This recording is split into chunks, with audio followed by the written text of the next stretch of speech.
Welcome back sa ating channel. Dito lang yan sa Lefan TV. Ito ang Yukitel C36, isang 4G smartphone na may specs and features na 6.56-inch HD Plus IPS LCD display.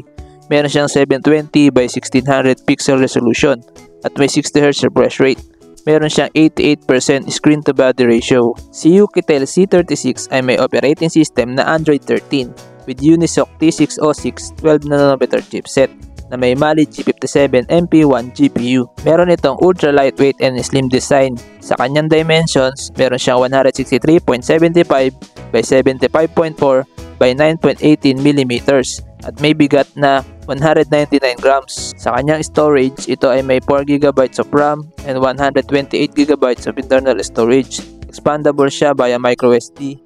Si Yukitel C36 ay mayroong dual rear camera setup with 13 megapixel main camera.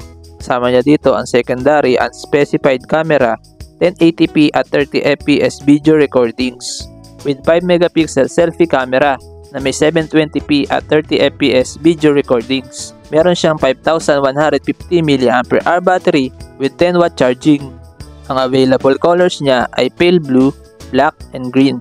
Sa connectivity, meron itong 4G LTE, Wi-Fi, Bluetooth 5.1, GPS, GLONASS, Galileo, BDS, NFC, headphone jack, OTG, and USB Type-C.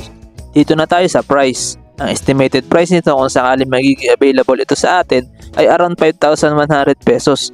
Ito ay price conversion lamang at pwede pa ito magbago.